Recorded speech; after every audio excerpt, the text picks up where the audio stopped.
Stop wasting money on overpriced survival gear. The 9 items I'm about to show you cost $1 each at the dollar store, and they're the exact same essentials emergency responders recommend for blackouts. But here's the catch. When disaster strikes, these shelves empty in hours. Let me show you what to grab before everyone else figures it out. Starting at number 9, we have batteries. And listen, I know this seems obvious, but according to FEMA, 60% of American households don't have enough spare batteries to survive a 3-day blackout. That's the baseline emergency recommendation, and most families can't even meet it. Without batteries, everything else fails. Your flashlights die, your radio goes silent. Even critical medical devices like glucose monitors stop working. During a blackout, your battery-powered radio isn't just entertainment, it's your lifeline to weather alerts, evacuation orders, and emergency broadcasts. Studies show that access to information during disasters can cut your survival risks in half. Dollar stores carry AA, AAA, and sometimes D batteries. They're not premium name brands, but in a blackout, a dollar store battery runs your flashlight just as well as one costing 3 times as much. Make sure most of your survival tools run on either AA or A batteries so you're not playing battery roulette in the dark. Number 8 is the manual can opener. This is what people always forget until they're staring at a cabinet full of canned food with absolutely no way to open it. After every major blackout, from the Texas freeze to Hurricane Maria, reports flood in about people with food but no tools to access it. A manual can opener solves this instantly. No batteries, no electricity, just gears and a handle. Some survivalists will tell you that you can open cans with a knife or by rubbing them on concrete, but that's also a fantastic way to slice your hand open. According to the CDC, even minor cuts can develop into serious infections within 48 to 72 hours if left untreated. And during a blackout, when hospitals are overwhelmed, a simple cut becomes a major problem. The dollar store can opener protects your hands and preserves your energy. Canned goods are survival gold. They're cheap, last for years, and require 0 refrigeration. But without a can opener, they're just expensive paperweights. At number 7, we have aluminum foil. Most people see this as something you wrap leftovers in, but in a blackout, this shiny roll transforms into one of the most versatile survival tools you can own. Think about what foil actually is: heat-resistant, waterproof, reflective, lightweight, and endlessly malleable. You can wrap food in it and cook directly over an open fire. You can line cardboard boxes with foil to create a makeshift solar oven that'll reach 200 degrees Celsius on a sunny day. Hot enough to cook rice, heat soup, or sterilize water. Aluminum foil also works as a light reflector. Place a candle near a wall and set up foil behind it to effectively double the brightness without using extra batteries or fuel. And here's where it becomes life-saving. Foil works as an emergency signal device. Hang strips outside where they'll catch sunlight and create flashes visible for miles. Studies show aluminum foil can reduce radiant heat loss by up to 77%. NASA literally trusted this material to save astronauts' lives during the Apollo 13 mission. Number 6 covers lighters and matches. When the power dies, your ability to create fire becomes absolutely non-negotiable. Fire provides light, heat, and the ability to cook food or boil water. A single disposable lighter gives you around 3,000 strikes before running dry. Matches, stored properly in a waterproof container, provide 30 to 50 strikes per book. Buy 10 books and you've got 500 fires waiting to happen. Together, lighters and matches give you redundancy. The golden rule of prepping is never rely on a single method for anything critical. But fire does more than just provide heat and light.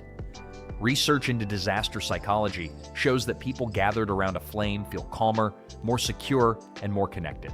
There's something deeply human about fire that cuts through panic and fear. During the 2003 Northeast blackout affecting 50 million people, stores completely sold out of fire-starting supplies within hours. The ones who hadn't were stuck in the dark.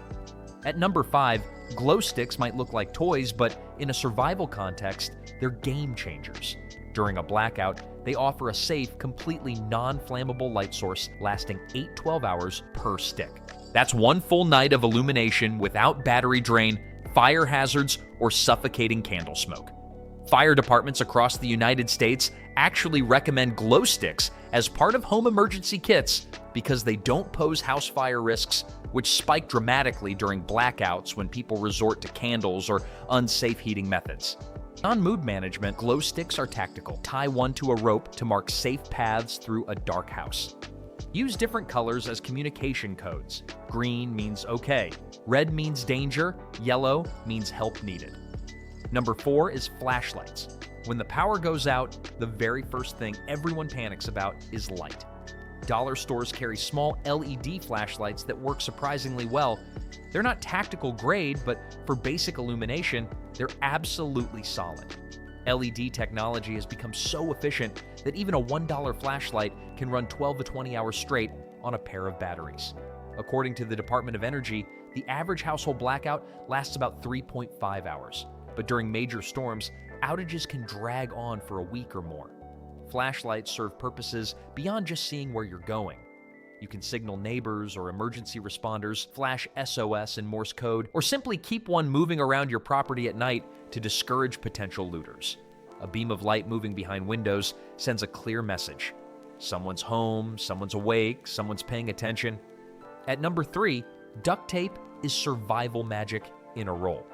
The dollar store version isn't professional grade, but it'll handle 90% of what you throw at it. Here's a mind-blowing fact. Duct tape was used during the Apollo 13 mission to literally save astronauts from suffocating in space. In a blackout, duct tape becomes your go-to tool for rapid repairs. Windows crack from temperature changes, seal them to keep heat in, pipes leaking, wrap them tight, flashlight won't stay closed, tape it. Tarp tearing, reinforce it. You can seal drafts around doors and windows, reinforce entry doors for security, or create waterproof containers. Duct tape even works as emergency medical supplies. You can use it to hold gauze in place over a wound. A single roll contains up to 50 yards of material, translating to dozens of repairs during a prolonged grid failure. During Hurricane Sandy, stores across New Jersey sold out of duct tape within 24 hours of the blackout starting. Coming up, I'm revealing the top 2 items that could literally save your life during an extended blackout, including the number 1 item that most people completely overlook, but that emergency responders consider absolutely critical. These final items focus on shelter, water, and core survival needs that become non-negotiable when infrastructure fails. Before we continue, make sure you're subscribed and hit that notification bell so you never miss life-saving preparedness content like this. Number 2 is plastic tarps. When the grid goes down, your house isn't the impenetrable fortress you think it is. For $1, you get a sheet of waterproof material that transforms into shelter, insulation, or protection. Got a shattered window? Cover it with a tarp and rain and freezing air stay outside. Need a dry sleeping place because your roof is leaking? String up a tarp inside your living room to concentrate body heat into one survivable space. According to FEMA, one of the most requested items after hurricanes is plastic sheeting because when power fails, water damage skyrockets. A tarp also works as a massive water collection system. Angle it to funnel rainwater into buckets. One good rainstorm could provide gallons of water for drinking, cooking, and hygiene. At number 1, emergency ponchos look flimsy and disposable, but don't let that fool you. These thin sheets of waterproof plastic act as personal microclimates, trapping body heat while shielding you from wind and rain. Here's the terrifying reality. Hypothermia doesn't just happen in the wilderness. It can strike in your own living room if power's out, temperatures drop, and you're in wet clothes with no way to dry off or warm up. Studies show a soaked body loses heat 25 times faster than a dry one. That means even in 50, 60 degrees weather, hypothermia becomes a legitimate risk if you're wet. Imagine dealing with that while stressed about having no power, no heat, no hot water. Ponchos serve multiple purposes beyond keeping you dry. Cut them open to use as makeshift tarps for covering supplies, line tent floors, or funnel rainwater into containers.